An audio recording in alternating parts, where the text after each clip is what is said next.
Hi guys, so I've tried recording this video about 3 times. I keep trying to make what I'm saying perfection and it's not going to be that, so we're just gonna hop right into it and see how this goes.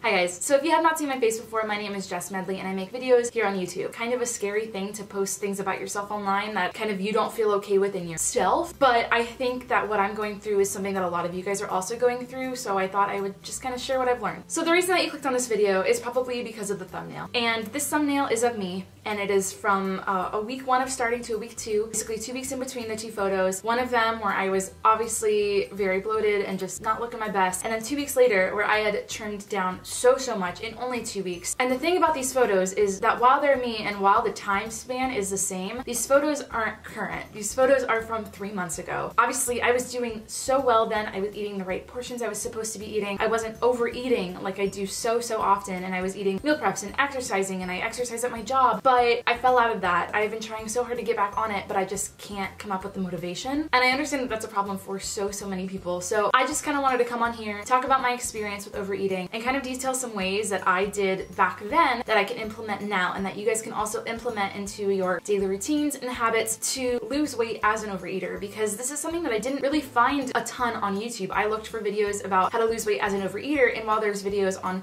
how to stop overeating, which will in turn help you lose weight, there's nothing that's specifically for I overeat, help me stop, also I want to lose weight. So I've made a list of some helpful tips that I use to stop overeating and to lose weight, and so let's hop right into them, shall we? So my first big tip is to still eat the foods that you love, or else you are going to binge down the line. And I would not consider myself a binge eater whatsoever. There's a lot of, I guess, requirements that I don't think I fit in a binge eating disorder, but I do consider myself an overeater because if it's there, I will eat the whole thing. So I know in the past where I have tried doing like a vegan keto diet or just eating potatoes, I've tried a lot of stuff, guys. I do like experimenting, but I also don't think it's super healthy for myself. But I do think it's so important to not fully cut out all of the foods that you love. If you love cookies, allow yourself a cookie maybe twice or 3 times a week. Just one, like once a day, at least at the start, until you can start to like cut out that habit. But don't eliminate everything, or else you're going to go stir crazy. And in 2 weeks, when you think you're doing great, i.e. me, you're going to see a cookie at Whole Foods and then not only get the cookie, but also get a muffin and a donut because,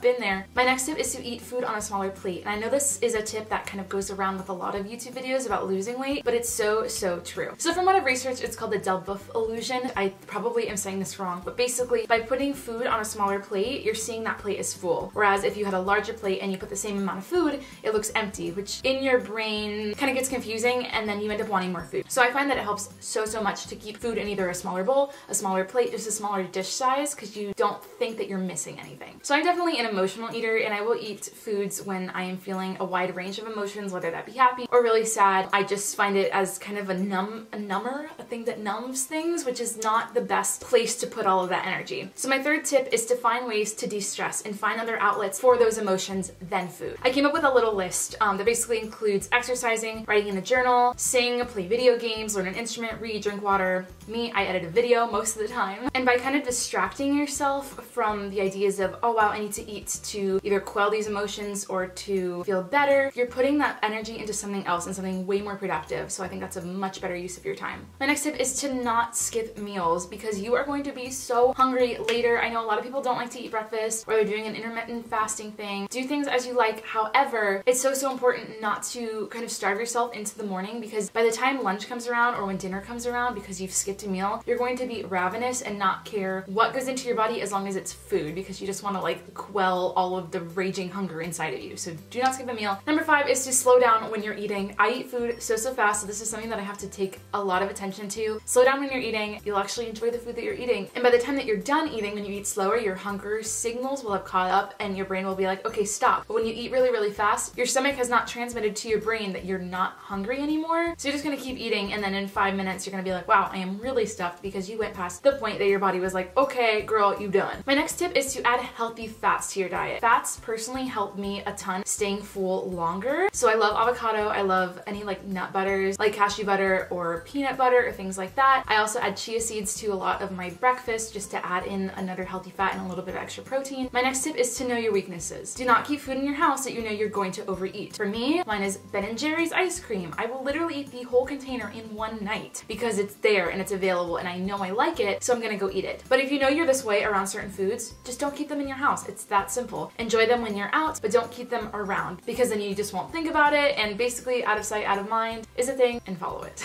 My next tip is super important, that is to plan ahead. If you're going to be out at work or you're shopping or you're at a theme park or something like that, take food with you. This is so important because a lot of the places that you go to are not going to have the healthiest foods, and if they do have healthy foods, they're likely going to be pretty expensive. I know apples or bananas, like when I get them when I'm out and about, are like $2, when if I went to the grocery store and packed one in my bag, it would be like maybe 50 cents. Bananas like even cheaper than that. So keep healthy foods in your bag when you're out so that you're not going to binge on something bad that happens to be a lot less cheaper than the healthy foods. This is actually one of my favorite tips, and it's if you are at a restaurant and they bring you your food, ask them automatically, like immediately, for a to-go box and split whatever they give you at the restaurant in half. Put half of it in the box so it's out of sight, out of mind. Again, know your weaknesses, and keep the other half on your plate and enjoy that. Now, obviously, if you're still hungry, feel free to get some food from the other bin, but usually restaurants will give you way more than the average serving size that you really need to be eating. So by keeping it away and in another box, you're not even going to think about it. As well, don't feel like you need to finish the food on your plate that you've kept. If you find your body getting full over just that amount of food, then feel free to take the leftovers from the plate and put them into the other leftover bin. And now you'll have, what, 2 extra meals or so? And that's honestly just a good way to save money. And we are all about being frugal here. My last tip, and honestly the most important tip of all, is to meal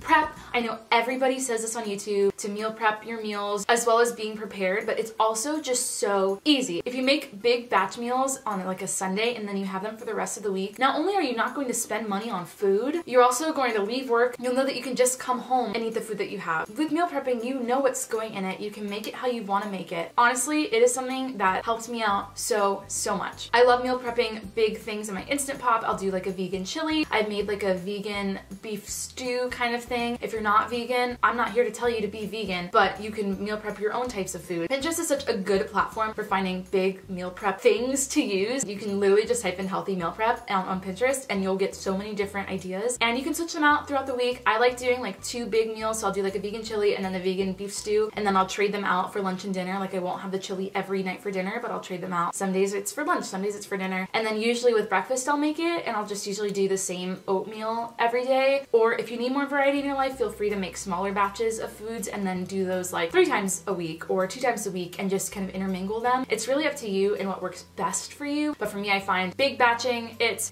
done. I don't have to think about food for the next week. And it's really honestly helpful for like my mind, because I'll be like, oh, I need to eat now. But then I can just reach in my fridge and grab it, because losing weight is so much based on convenience. And if you don't have that convenience in your life, you're gonna go off the path. So convenience is number 1. Meal prepping is number 1. Do it. It'll save your life. Honestly, it's so amazing. All right, guys. So that is all the tips. Thank you so much for watching. If this video helped you in any way, please leave comments down below, because I would really love to hear that kind of feedback. I know this is a struggle that I kind of in my mind think that I'm going through alone, but I know that so many other people are also going through similar things with overeating and trying to lose weight and just not being able to, not because of the types of foods that you're eating, but because of the mental state that you're in. So if you're also in this type of place, if you feel comfortable, please let me know below, because I think that would help me out a lot, and I think we can kind of form like a little community around it. As well, if you're not on YouTube super often, feel free to follow me on Instagram. I'm on there all the time, so feel free to reach out to me on there, DM me. I'm going to be posting more food related things on there as well in the coming weeks, so feel free to check me out on there. But I think that's it for this video. This is something that has been in the works for a while. This is one of the first videos I've actually ever planned out, because I wanted to say what I needed to say, and I didn't think I could do that like on the spot. So thank you so much for watching again, and I'll see you guys in the next one.